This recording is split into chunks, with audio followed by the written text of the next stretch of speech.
दरअसल ये मेरी खुशकिस्मती रही, बल्कि सदगुरु की कृपा और दयालुता रही कि ज़िंदगी का कुछ हिस्सा, कुछ वक्फा सच्चे पातशाह के चरणों में बिताने को और बहुत कुछ सीखने को, जानने को मिला। हालांकि घटनाएं तो मुझे लगता है कि इतनी हैं कि गिनी नहीं जा सकती। हर कदम पे ही सतगुरु का साथ एक नई शिक्षा, एक नई दिशा प्रदान करता है। सचमुच। और इसमें से कुछ एक ऐसी चीज़ें हैं जो बहुत कभी कभी आज भी याद आती हैं, तो लगता है जैसे कल ही ये बात हुई। और ये हमेशा कोई ना कोई कहीं पर किसी दो रास्ते पर खड़े होते हैं तो फिर से ये बातें याद आती हैं और एक जागृति प्रदान कर देती हैं। सतगुरु के प्रति जो एक श्रद्धा है, भावना है, उसे और प्रगाढ़ कर देती हैं। मुझे याद है कुसुम जी कि मेरा पहला ही ऐसा एक अवसर था जब हजूर बाबा हरदेव सिंह जी महाराज और उस समय पूज्य माता शिविंदर जी, उनके चरणों में दूर देशों की यात्रा का कार्यक्रम बना था जी। इट वॉज इन दिसंबर 1999। अच्छा। और जब दिल्ली से चलने लगे तो मुझे साथी महात्माओं ने एक छोटी सी डिब्बी दी जिसके अंदर कुछ काली मिर्चें थी साबुत। कहने लगे इसे साथ रख लीजिएगा और हो सकता है कि किसी वक्त भी हजूर बाबा जी को, पूज्य माता जी को ज़रूरत पड़े तो आप इनको साथ साथ में उसी वक्त दे दीजिएगा। जी। तो उस वक्त याद रहा और हालांकि मैं समझ नहीं पाया कि इसकी ज़रूरत या अहमियत क्या है, लेकिन मैंने रख लिया जो आदेश था। तो टूर के पहले 6-7 दिन ऐसा सबब बनता रहा कि जहाँ भी जाना होता था, सत्संग कार्यक्रम था, मैं साथ रखता और रात को आकर के फिर जेब से निकाल देता, ज़रूरत नहीं पड़ी। तो इस तरह जब इंग्लैंड के शहर लेस्टर में पहुँचे तो वहाँ जहाँ सत्संग थी वो एक कॉमन प्लेस था जो शहर से लगभग 1-1.5 घंटे की ड्राइव पर था।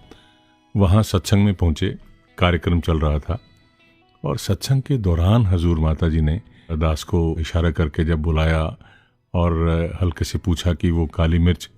अच्छा। तो मैंने जैसे ही जेबों पर हाथ लगाया तो मैं तो इतना घबरा गया कि अरे, अभी तक तो मैं हर रोज लेके आया करता था और उसी दिन मैं भूल गया। अपने आप पर इतना शर्मिंदा हुआ, बड़ा ही एक भूल का एहसास हुआ और बड़ी कोशिश की कि इसके बाद कहीं आसपास कहीं ना कहीं से मिल जाए, लेकिन कोई ऐसी जगह बनी नहीं, कोई ऐसा प्रोविज़न हो नहीं पाया।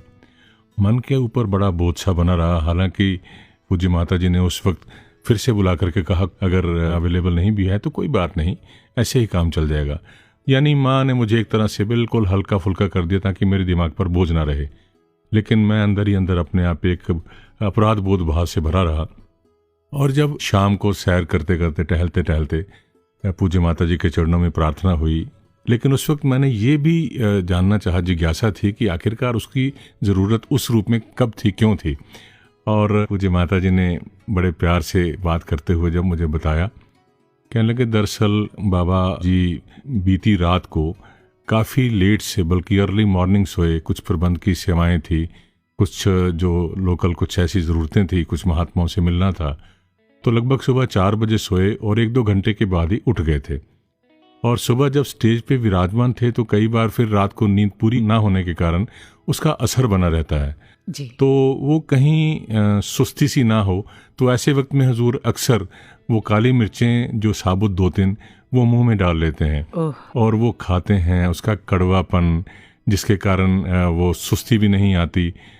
और मैंने जैसे ही ये बात सुनी, मुझे मेरी जैसे रूह से कांप गई कि आए मेरे सतगुरु सच्चे पातशाह, आप तो दुनिया के स्वामी हैं, हम सबके अब मालिक हैं, और अभी भी आप अपनी निजी जिंदगी है इसके आराम में, नींद में इतनी कटौती कर रहे हैं और फिर भी कहीं किसी को शिकन तक, किसी को पता तक, एहसास तक नहीं होने देते कि नींद पूरी नहीं हुई या कोई थकान है।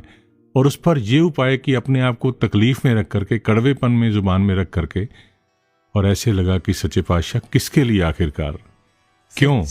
तो फिर लगा कि एक एक पल परोपकार के लिए, एक एक पल गुरसिंह की ज़िंदगी को एक ऐसा मार्गदर्शन देने के लिए, ताकि हम सारे के सारे जो इस सतगुरु की बख्शिश से ज्ञान प्राप्त हुआ है उस पर पूरी तरह से चल पाएं। एक एक गुरसिंह की किस प्रकार से खुशी का, उनकी इच्छा का और हर प्रकार का ये ख्याल रखा करते थे। कमाल है, कमाल है। और जब ऐसे एग्जाम्पल्स सुनते हैं तो सच में बाबा हरदेव सिंह जी महाराज के प्रति श्रद्धा से सिर झुक जाता है और यही ख्याल आता है कि हमारा सौभाग्य है कि आप हमें सदगुरु के रूप में मिले? ऐसे बहुत सारे एग्जाम्पल्स होंगे आपके पास, है ना? दरअसल ये बातें ना दिखने में, महसूस करने में, सुनने सुनाने में छोटी छोटी लगती हैं, क्योंकि घरों में अक्सर ये बातें होती हैं। लेकिन जब ये बात कहीं ऐसी शख्सियत के साथ जुड़ी होती हैं, घटित हुई होती हैं, तो ऐसे लगता है कि इसके पीछे जो मैसेज है, जो अल्टीमेटली मैंने महसूस किया है, कन्वे हुआ है, वो अपने आप में बहुत बड़ा मैसेज है मानवता के लिए, सारी दुनिया के लिए, ताकि हम अपनी ज़िंदगी में इस प्रकार से सीख ले पाएं कि किस प्रकार से खाली दूसरों के लिए जीना ही सतगुरु का जैसे एक मकसद बना हुआ था। मुझे याद है इसी प्रकार, हालांकि मैंने बताया ना, घटनाएं तो बहुत हैं, जिसे हम कहते हैं कि सतगुरु प्रेम का, प्यार का, अनुकंपा का एक ऐसा सागर, एक ऐसा समंदर होता है जिसकी था नहीं पाई जा सकती। जी बिल्कुल। और ऐसी ये घटना एक बार हुई कि जब निरंकारी म्यूजियम, आप जानते हैं, जर्नी डिवाइन बन रहा था जी। और बिल्डिंग स्ट्रक्चर तैयार हो चुकी थी, और म्यूजियम के ठीक बीच में ग्लास निश है, ग्लास क्यूबिकल्स बने हुए हैं, जहाँ पर कि 4 अलग अलग विषयों पर सतगुरु बाबा जी की वीडियो ऑडियो बाइट्स, लगभग 15-15, 20-20 सेकंड्स की, जिसमें एक पोर्शन ऐसा था, एक सेक्शन ऐसा था जिसमें हजूर बाबा जी की जो हमें रिकॉर्डिंग उस वक्त रिक्वायर्ड थी, वो ये थी कि सतगुरु अपने गुरसिखों को जब ब्रह्म ज्ञान के बाद जीवन कैसे जीना चाहिए इसकी शिक्षा देते हैं, तो साथ साथ में कुछ बातों से आगाह भी करते हैं, क्या करना है, क्या नहीं करना है, किन बातों से सावधान रहना है। तो ये बड़ी स्पष्ट सी बातें थी। और उसमें हमारे साथ एक फिल्म डायरेक्टर थे, बप्पा रे, हम सभी जानते हैं, और काफ़ी समय उन्होंने सतगुरु के चरणों में कई बरस तक ड्यूरिंग मेकिंग ऑफ म्यूजियम, तो वो साथ साथ में सेवाएं निभाई। अब वो चूँकि प्रोफेशनली एक प्रोड्यूसर डायरेक्टर रहे हैं, और उन्होंने उस सेक्शन की शूटिंग से पहले हजूर बाबा जी को, जैसे एक नॉर्मली एक व्यक्ति दूसरे व्यक्ति को जस्ट ब्रीफ करना शुरू कर देता है कि एक as a camera person, Manish ji आप जी तो जानते हैं, आप इस फील्ड में अच्छी तरह से पारंगत हैं, जुड़े हुए हैं, कि चाहे कितना ही मजा हुआ कोई कलाकार हो, लेकिन डायरेक्टर कहता है नहीं, ये सेकंड टेक देना पड़ेगा। बिल्कुल। तो उन्होंने उसी रूप में हजूर बाबा जी को मुखातिब होकर के कहने लगे कि बाबा जी अब आपको ऐसे बोलना है जैसे टीचर अपने बच्चों की कमियां देख करके उसे डांट करके समझाती है, हाथ में स्केल लिया होता है, माँ अपने बच्चे को समझाती है कि कभी कभी गलतियां देख करके कभी कभी चपत भी लगा देती है। तो बाबा जी, you have to look into the camera and speak like that, आपको जैसे डांट करके समझाना है। बाबा जी चुप हो गए, और उसके बाद जानते हैं क्या हुआ जी? हजूर बाबा जी मुस्कुरा करके कहने लगे, मैंने तो आज तक कभी किसी के अवगुण, किसी की कमियां मुझे मालूम भी होती हैं, अगर मैं फिर भी उसे डायरेक्टली 1 to 1 उसके चेहरे पर नहीं कहता कि कहीं उसे बुरा ना लगे। और इसीलिए मैं जानते हुए भी बहुत सी बातें जनरल व्यू में, एक जनरल तरीके से विचार में कह देता हूँ, ताकि इशारों इशारों में पता लग जाए। और फिर मैं सोच रहा हूँ कि आपकी ये बात मैं कैसे बोल करके, मैं इस शैली में कैसे बोल पाऊंगा। और जैसे ही हजूर सच्चे पातशाह के मुखारबिन से ये शब्द निकले, वो जो डायरेक्टर थे वो बिल्कुल चरणों पे नमस्कार, उनको समझ आ गई बात, वो चरणों पे सिर रख दिया उन्होंने कि बाबा जी क्षमा करें, क्षमा करें। और सचमुच में ये बात हालांकि सुनने सुनाने में छोटी सी लगती है, हाँ जी, लेकिन ऐसे लगा कि जैसे हम सुनते हैं ना वो गीत, अंतर्यामी नू दसां की हाल दिलदा। हाँ जी, सचमुच में सतगुरु हम सब की जिंदगी को, जिसे हम कहते हैं कि कोई छुपी हुई चीज़ नहीं है, इस निराकार दातार कण कण में है, पत्ते पत्ते में, जर्रे जर्रे में है। और इसी को साकार रूप में जब सतगुरु के रूप में देखते हैं, कहीं कोई ऐसी चीज़ नहीं है, बल्कि कहने वाले यहाँ तक कह देते हैं कि हमारे मन में है, यानी जो हमारी सोच में भी चीज़ नहीं है, ये निरंकार सतगुरु उसे भी जानता है जी। तो कितनी बड़ी ये बात है।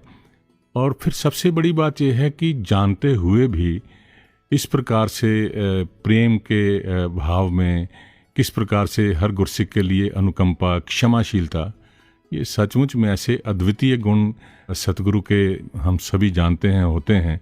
और जिसके कारण मुझे ऐसे लगा कि अगर मैं अपने आप को देखूं तो मैं तो कभी कभी टॉलरेंस लेवल मेरा इतना ज़्यादा कहीं होता है जनरली कि किसी की कोई ऐसी चीज़ जो मुझे अपील नहीं कर रही है, तो मुझे लगता है कि ऐसा क्यों, इसे ठीक होना चाहिए, इसे इस तरह से होना चाहिए। और जबकि सतगुरु हैं तो उनकी सीख से ऐसे मिला कि काश वो, जैसे मान सिंह मान जी के वो लिखे हुए शब्द हैं कि अपने स्वभाव वर्गा साडा स्वभाव बना दे।